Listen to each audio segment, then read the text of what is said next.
Hey, how are you, Heart Health Circle? Joel Kahn, cardiologist.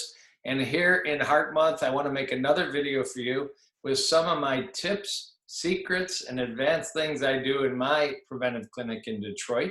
But they're all widely available and I've written about them, but they may not be what you know about to ask for on your next medical visit, or maybe to actually do your own research and order on your own. So here we go. This is how you can monitor your heart health specifically. So one, all the basics. You got to know your weight, got to know your waist. You got to have that excellent home automatic arm blood pressure cuff and use it regularly. You got to have some clue about how many hours a night you're averaging sleep. And you can buy or wear biohacking equipment if you want, or your phone may have apps that do this. You want to have some idea about what kind of food and how many meals and what hour time frame you're eating within. These are all kind of basic measures, many of which will be reviewed by your medical team on a routine visit. Number two, you need lab work. There's no substitution. Unfortunately, for most medical visits, the lab work that's done in 2020 is the same lab work that was done in 1980. And you might want to ask about some advanced blood work when you discuss this with your medical team. Although very often these can actually be ordered from online sources that don't necessarily require your medical team to order them. So number one, you want not necessarily just a routine cholesterol panel, but you might want to ask for an advanced cholesterol panel, what I call NMR, like Nancy, Mary, Robert, NMR lipo profile, LIPO profile. It's not expensive. It's been available for 20 years, and the science simply says it's a better way to measure cholesterol, the particles and the sizes and such.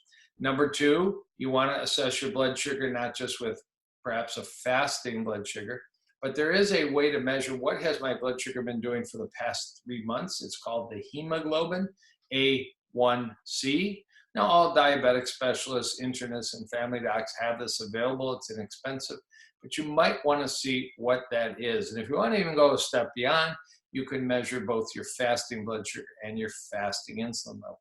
You need glucose in the blood to fuel your body, but excess glucose and exposure of your nerves, your eyes, your heart arteries, and such to elevated blood sugars over time can be very adverse and lead to blockage and malfunction. So there's another one.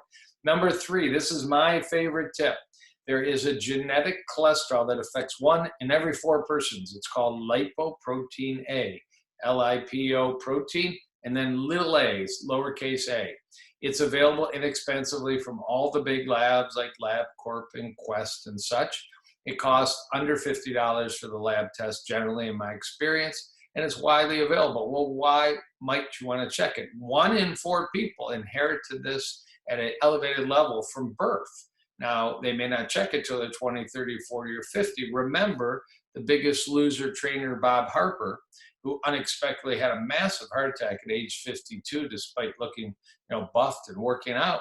And he announced when he recovered, very fortunately, that he had a super high genetic level of lipoprotein A. He only discovered this after the heart attack. He wished he had known it before so he could have worked with specialists on it. I've drawn thousands of levels of lipoprotein A and deal with them in my clinic, and you might want to know that for sure.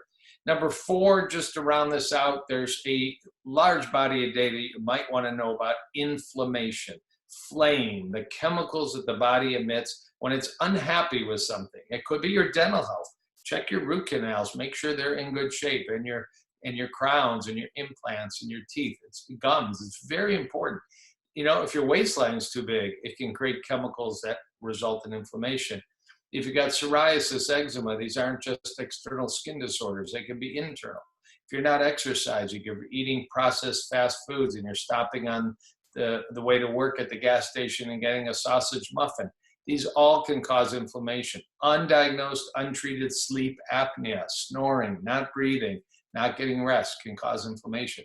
Well, you can measure it with a simple blood test, and that's called the high sensitivity C-reactive protein, high sensitivity, HSCRP. Again, drawn thousands and thousands of these blood levels, and it does integrate all of these factors. If your blood test is normal, then things are generally your diet and all the other factors I mentioned are working for you. How much data is there that inflammation is important?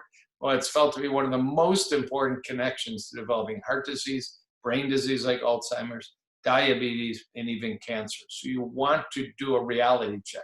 Am I leading an anti-inflammatory life? Or do I need to change my diet, lose some weight, get my sleep checked, get my dental health checked, and all these other factors? And finally, to finish this video here, the heart health circle, you might want to read a little bit and discuss with your team. I'm talking now to people who've never had a heart attack, never had bypass, never had a stent, never had a carotid artery blockage operation. You think your heart is healthy, you're 40, 45, 50, 55, 60. There are ways to be certain that you're not aging internally and are going to be surprised in 5 or 10 years. You can do an ultrasound of your neck called a carotid ultrasound. You could do it at a place like a Lifeline screening community screen at a hospital, but you might want to look for a specialized test, again, that I run in my clinic called a CIMT, carotid IM thickness scan. And the last one is there is a CT scan of the heart. You've heard me perhaps talk about it on other short videos like this. You can talk to your team. Can I go to the local hospital for about $100, lie down for 10 seconds, hold my breath, no IV, no injection, no iodine, very low dose radiation, equivalent to about a mammogram, and get something called my calcium score. I want to know my calcium score is 0 and my arteries are remaining clean. Or I want to find out, I may not like the data, that my calcium score is 100 or 300 or 600, and I really need to buckle down and focus on my heart health with a medical preventive team that can help me, or do a lot of research on your own. I speak from experience. I did this test on myself at age 40, at age 50, and just 2 days ago, I did it at my 60.5 range. I do it about every 10 years. I got 0 again, which is the best score, and I'm relieved by that. But I deal with patients from all over the world who have quite the opposite results. And there's much to be done about it on a one-on-one individualized basis if it's abnormal. So that's my list. Heart Month, focus on heart health. Numbers matter. Even as simple as the number of servings of fruit and vegetables a day you're eating matter. Get that blood pressure cuff, get the lab test, consider the imaging test, and do a real honest self-assessment. If you want to learn more and want to work on your lifestyle, of course, my Heart Health Circle would be a great thing to join in on. Please do that. The link is included here in this video.